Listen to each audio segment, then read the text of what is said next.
Hey friends, Pastor Andy here. I am still in the book of Proverbs. We just kind of started the book of Proverbs. I'm just poking in to chapter 2, and I'm learning something about the book of Proverbs. Maybe you probably already know this.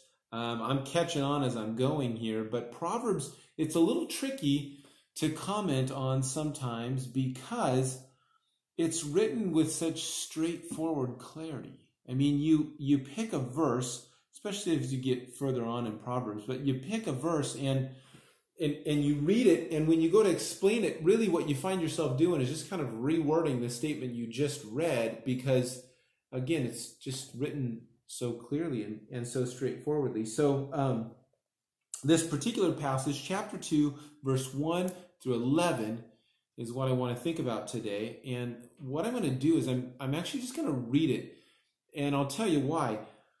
The passage sort of follows this if, then, because structure. If this, then this, because this.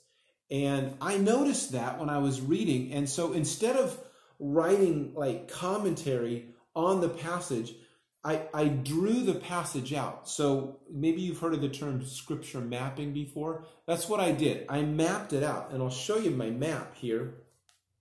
It looks like this. Okay, let me get it up there so you can see it.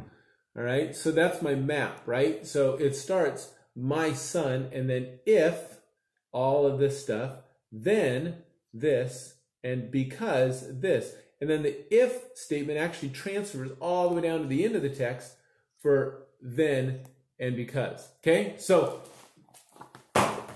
that's what it looks like on paper. I want to read it, though, and just so that you can hear it. And I would encourage you, anytime you come to a passage that you're kind of like, boy, I wonder how all that stuff fits together, mapping it is a great option. It can kind of be a fun thing to do. So I'm just going to read it. My son, if you accept my words and store up my commands within you, turning your ear to wisdom and applying your heart to understanding, if you call out for insight and cry aloud for understanding, if you look for it as for silver, search for it as for hidden treasures. This is valuable, valuable stuff that he's saying, right? So if you accept, if you call out, if you look for, then you will understand the fear of the Lord and find the knowledge of God. Because the Lord gives wisdom, and from his mouth come understanding and knowledge.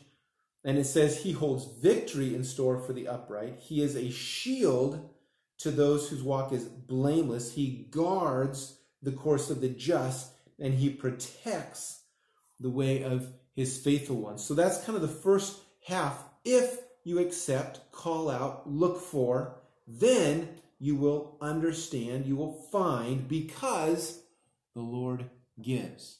Okay, second part, again, if you accept, if you call out, if you look for, then you will understand what is right and just and fair.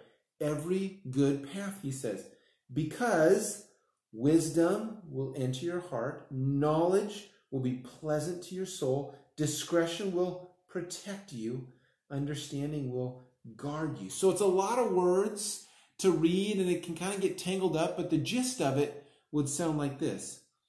If you accept, call out, look for, then you will understand and find, because the Lord gives wisdom. His victory for the upright, his shield for the blameless, his guarding for the just, his protection for his faithful ones, because wisdom, knowledge, discretion, and understanding will be yours. Okay? That's Proverbs 2, 1 through 11, snapshotted, mapped out, shared for you because we love you guys.